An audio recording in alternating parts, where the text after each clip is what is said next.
Keep on working. I'll be watching you like a hawk. Got it?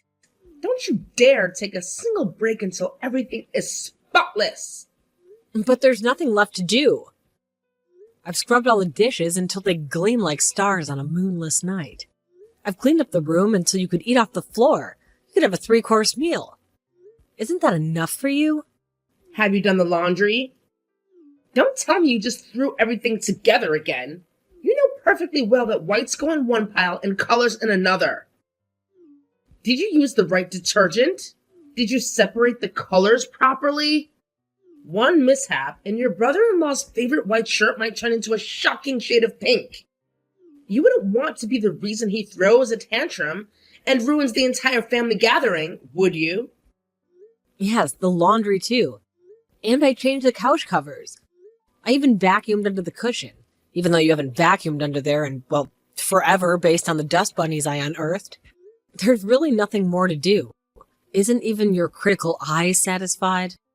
Are you absolutely sure about that? We're about to have a family gathering. Remember what happened last year? Aunt Mildred tripped over that throw rug you haphazardly placed in the hallway and sprained her ankle so bad she needed a walking boot for weeks. The entire family blamed you for weeks. If anything goes wrong this time, you will be responsible for it, young lady.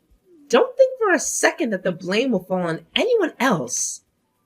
Especially not on me, the perfect hostess. Well, then why don't you check this place and make sure everything's perfect according to your ever-changing standards? Walk around, touch every surface, poke and prod. Leave no corner unexplored in your quest for imperfection. Then maybe you'll be satisfied and you'll leave me alone. Saying that means you're not confident in your own work. Without having it checked by a seasoned professional like myself, you can't even be sure you did things right. This is all basic housekeeping, Laura. Dusting, vacuuming, organizing. It's not rocket science. You should be able to do this with your eyes closed by now. You're always like that. You never check my work because you want to criticize me later in front of everyone. You want to find some tiny mistake so you can belittle me, make yourself feel superior. Isn't that your favorite game? A game I'm getting very tired of playing. Then work harder so that I don't have to criticize you. That way you can become a superb housewife, just like I was at your age. Back in my day, I could clean a house blindfolded while reciting Shakespeare and baking a 3-tier cake. All before breakfast. Really? That's some impressive multitasking. Although I can't imagine why anyone would want to clean a house blindfolded. Sounds dangerous. Let me tell you, I can make 100 complaints to even the very finest hotels. In other words, if you no longer receive complaints from me, that means you have become 100 times more skilled than the employees working in a super luxury hotel. Wouldn't that be nice? A dream come true, wouldn't you say? 100 complaints? You're just a complainer through and through. You'd find fault with a cloudless sky if it meant you could criticize someone. Shut up! I'm trying to train you. You should be thanking me. I used to be strictly trained by my mother-in-law, too. Young people these days are so spoiled. It's pathetic. They don't know the value of hard work or the satisfaction of a spotless home. I don't think I'm spoiled. I work hard. I have a full-time job. And now I have to come home and clean for your never-ending standards. It's exhausting. You are spoiled. Just look at you with your clean clothes and perfect hair. You wouldn't know hard work if it bit you in the behind. I'm going to knock that laziness out of you. So be prepared for it. This is just the beginning, young lady. There's a long road of cleaning and criticism ahead for you. But I don't think it's a good idea to set up a camera in the living room. That's too much. I can't even relax in my own home. Isn't there a point where you'd think I'd proven myself? Relax. There's no time for relaxation in this house, young lady. Not until everything is spotless and gleaming. Think of all the dust bunnies lurking in the corners. The fingerprints waiting to be wiped away. You are a non-stopping housekeeping train, remember? Always moving, always cleaning. Non-stopping housekeeping train? That's what you call me? Is that all you see me as? Some kind of machine? I'm a person, Susan, not a chore list with legs.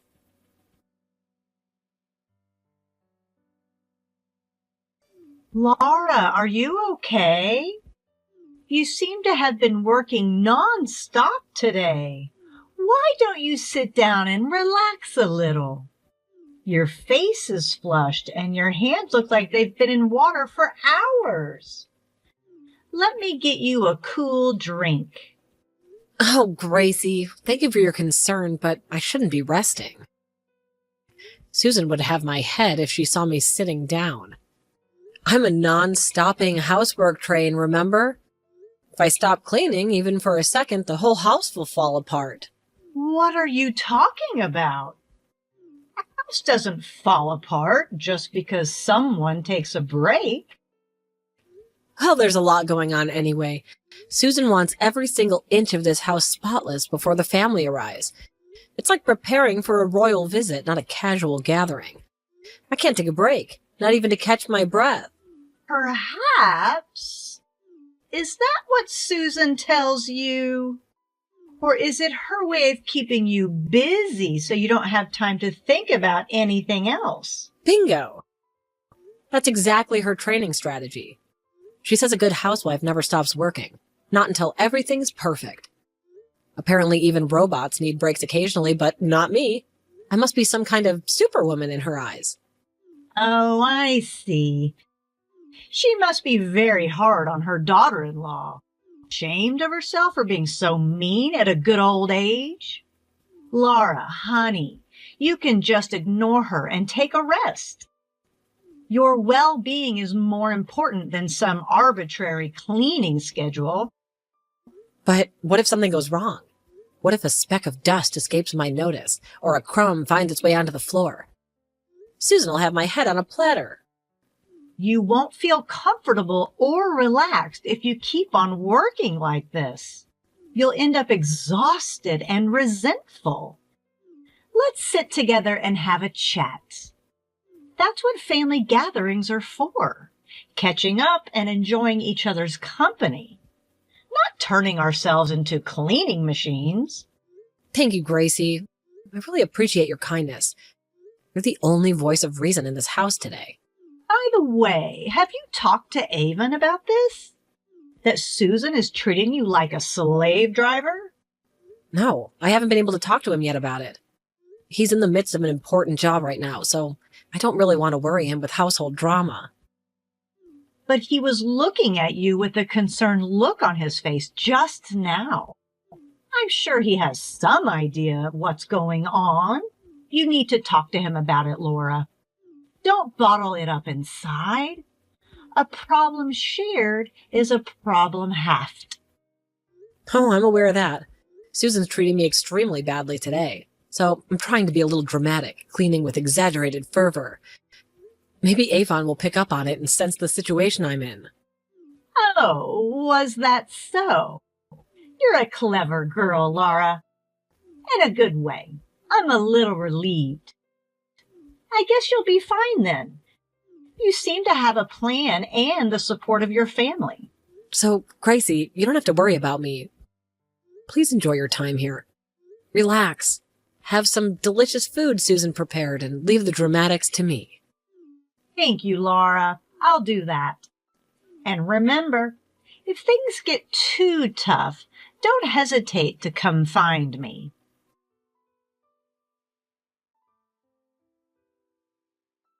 Where the hell are you? Get back here and do the chores. The dishwasher is almost full. I'm sorry, but I'm at the hospital right now. Hospital? You're a housewife, not a nurse. Why do you need to be at the hospital now? Even if you're not a nurse, you could still go there as a patient. Then let me explain why I'm here. I came to the hospital because you hit me in the head with a tray, and I bled all over. Are you satisfied now? There's no way you could bleed by just something like that. Look at the couch I was sitting on. There's traces of blood. You hit me with all your might, and the corner of the tray cut my head. That's because you sat on the couch. You've been trying to skip out on your chores. Why can't I just sit on the couch for a second? Besides, it was in a different room from where the relatives were, so no one would have realized. A daughter-in-law is not even allowed to rest for a moment. I told you so, didn't I? Why did you leave the relatives to the sunroom? That made it very hard to serve them lunch. Being far away from the kitchen. I thought they would enjoy the autumn scenery. You increased your workload on your own. Just get back here and clean up the kitchen. Why are you so hard on me? It's for your own sake. When I was young, my mother-in-law was hard on me too. By Gracie? Yes, I got brutal lessons from that woman. So I'm going to make you suffer the same thing. That's the only reason you've been treating me like this. I was hit on the head with a tray for such a stupid reason. Shut up. You've been a cocky little bitch from the start. I have no idea why Avon even married you. Anyway, get the hell back here. You have work to do as my daughter-in-law. I told you, I can't. I'm at the hospital right now. Besides, I don't want to go back to a place with a person who has no hesitation in committing violence for stupid reasons. You call that violence? You're overreacting. It's normal to re-educate a daughter-in-law who tried to skip chores at a family gathering. I can't believe you'd go to the hospital just by getting hit with a tray.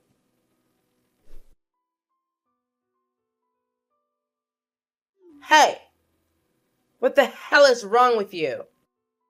Why did you hit me like that? My face is burning. Because you're my daughter-in-law and you were sprawled out on the couch like a queen while everyone else was slaving away. Have you forgotten what family means? I'm your daughter-in-law. But that doesn't mean I'm some kind of servant. I was just taking a moment to rest after helping set up all morning. Rest? You call that lazy lounging rest? To me, you are my daughter-in-law. A daughter-in-law must always be on her feet, keeping things afloat. Can't you see the mountains of dishes piling up? Where's your work ethic? But still, hitting me wasn't the answer. Are you trying to tell me that hitting you was too much? How can you say that after sending Laura to the hospital the other day? You practically used that serving tray as a weapon. I would never do anything so horrible in front of everyone. Even at that time, I was just trying to correct a bad habit. We were in private. That's because you thought you would be criticized if you did it in front of everyone. Admit it. Don't act innocent now. Well, that's not entirely true. But a tray to the head? Unforgivable. Don't you think so? Of course you hit her in the head with a tray. Whatever the reason, it's not acceptable. You should be ashamed. Don't you think so? You did that unacceptable thing too. You practically turned my life into a living hell when I first married Matthew. Here we go again. It's like we've gone full circle. We used to argue like this nonstop 30 years ago, remember? Shut up! You started it all. You made me a nervous wreck with your constant nagging. You were hard on me when I was still young and was trying my best to adjust myself to this new married life. Don't tell me you've forgotten. Are you trying to say your little outburst with Laura is payback for what I did to you? Yes, that's exactly what I'm saying. I never scolded you unreasonably. I only pointed out your flaws out of love from my point of view as your mother-in-law. When you did something wrong, it was my duty to correct it. No, it wasn't like that at all. You saw me as a threat, an enemy you needed to control. You bullied me to relieve your own stress, not because you cared. Don't be ridiculous. It was all because of your awful deeds. You used Matthew's credit card for those outrageously expensive clothes without his permission. And you even tried to convince him to use his company credit card on your personal trip to Hawaii. Matthew seemed so troubled that you wouldn't listen to him, so I decided to have a talk with you to put some sense into you. This has nothing to do with the issue. You were just looking for a fight. Don't deflect. I did scold you a lot, but it was because you had many problems with your behavior.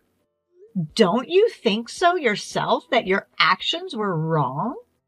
Oh, shut up. That was years ago. I was young and naive. Don't bring those things up again. Laura is just as young as you were then, just trying to find her place in this family. Ugh. I told you to shut up.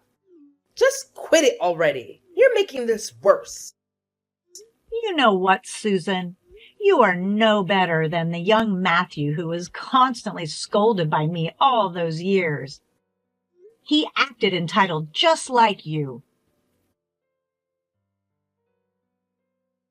Don't get carried away just because you got that old hag on your side. I'm going to crush that old hag. Then it will be the end for you too. Leeching off my hard-earned money and turning Matthew against me. Crush her? Grandma Gracie might be old, but she's got more fire in her than you'll ever have. Yes, well, fire or not, she hit me with a tray in front of all my relatives. So humiliating. I decided to sue her. Legal action is the only way this viper understands respect. But you did the same thing to me just the other day. Why is it okay for you to do it, but not her? There's a difference, you naive child. I was simply trying to train you in the ways of a proper housewife. A little discipline never hurt anyone. Training? It didn't seem like anything of the sort to me. If you're going to sue Gracie for assault, then I'm going to sue you for the exact same thing. Are you crazy? Don't you know how expensive lawsuits are? You wouldn't last a minute in court. It's only natural you get sued too, since you did the same thing to me. Maybe a taste of your own medicine will knock some sense into you. Where is the proof that I hit you? You can't just make accusations like that. What? Are you trying to gaslight me now? I never hit you with a tree, Laura. That's ridiculous. Gracie said she saw the scene too. But I think the poor dear must have made a mistake in the heat of the moment. I'm amazed at how terrible you can be. You're not just a nasty mother-in-law. You're the worst kind of person that could ever be. Lying, manipulating, and now trying to rewrite history? Oh, that's defamation, you know? I'll sue you for it on top of everything else. You seem to have forgotten, but there's a camera in the living room where you hit me. Seems your memory isn't as good as you think. Oh, I totally forgot about that darn camera. I saved the video data that night, so I have clear proof that you hit me while I was sitting on the sofa minding my own business. That's why you let the relatives to the sunroom instead of the living room? You were setting me up all along? Yes, I figured you might pull something behind everyone's back. I didn't expect you to hit me with the tray, though. That was a new low. Well, then I should also have proof Gracie hit me. An eye for an eye.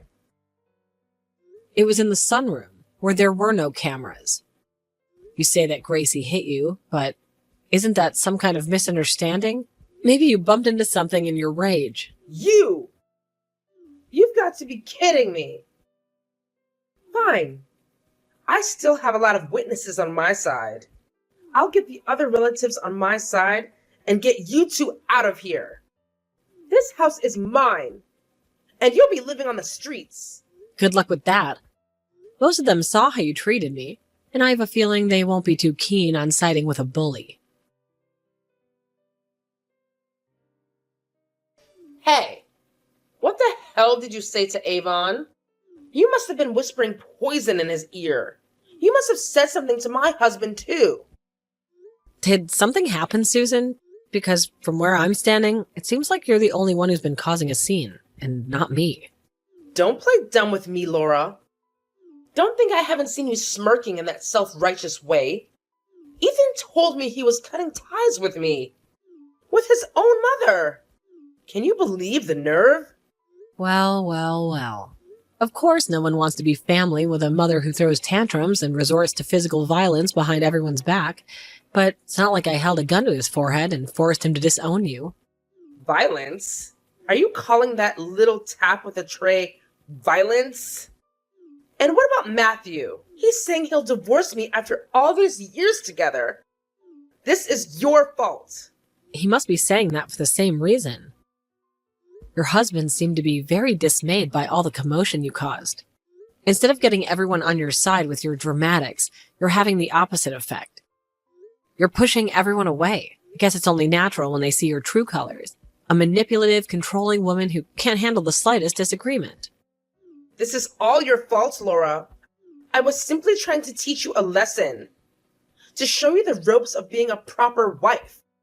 Why do I have to be the one painted as the villain here? This isn't fair. Susan, please stop wandering around the house like a lost ghost. We've cut ties, remember? This is no longer your home. Please leave. That's the house I lived in for almost 30 years.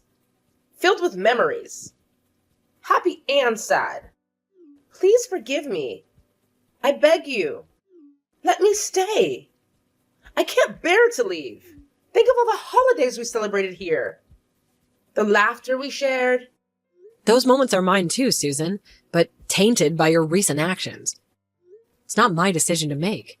Since the divorce has been finalized, Matthew and I own this house now. There's really nothing you could do about it. Why don't you just go back to your hometown? Start fresh and reconnect with old friends. I don't want to start fresh. I don't want to be alone. I want to stay here, where everything feels familiar, even if it hurts. I apologize from the bottom of my heart for everything I've done. Please forgive me. Please. I'll do anything to make things right. I can't help you, Susan. Your apologies ring hollow with everything you've put us through. If you continue to disturb us, I'll have no choice but to call the police and have you escorted out. No, don't. Please don't call the police. I won't disturb you anymore. I'm leaving, okay? I just needed to see the house one last time. To say goodbye to the ghosts of the past. Susan, did you do something bad besides what we already know? Threat stalking? Anything more sinister? Because calling the police seems like a bit extreme for a simple goodbye. No. It's just that I get nervous around cops. They bring back bad memories, you see. Unpleasant experiences. Well, I don't think you need to be nervous unless you did something bad. Something you should be turning yourself in for. I've done nothing wrong. So no need to worry. Just for confirmation. Even with a complete and sincere transformation. You'll never forgive me for what I've done? Look, Susan, forgiveness isn't the point anymore. Just like all the other relatives, I don't want anything to do with you anymore. Please just leave us alone. Just don't show your face here again. Even if I were to earnestly reflect on my behavior and change my attitude, become a better person, the kind of mother-in-law you always deserved? No matter how much you change your attitude, I'm confident that I'll still be able to find something to complain about, just like you being able to manufacture 100 complaints at a luxury hotel. There's a difference between a minor inconvenience and the kind of emotional turmoil you put everyone through. Now leave. After that, I blocked my mother-in-law's number and cut off all contact from her. She seemed to come check on the house from time to time, but as soon as I suggested calling the police, she stopped coming. I was worried she might be doing something bad, and sure enough, we heard that she'd been arrested by the police and charged with purse snatching. She had been repeatedly snatching people's purses with a motorcycle she'd stolen, but she had no license to drive a motorcycle. I laughed when I heard the details, wondering why she would go through the trouble of making a minor charge more severe. After being arrested and paying the damages and debts, she finally gave up and went back to her hometown. She now lives quietly at her parents' house, where her own sister and husband live. I hope she'll reflect on her bad deeds and change her attitude. Since she left, the house has been completely peaceful. And now we live happy, and I enjoy my life as a housewife. I cannot thank Gracie enough for giving me the opportunity to fight back.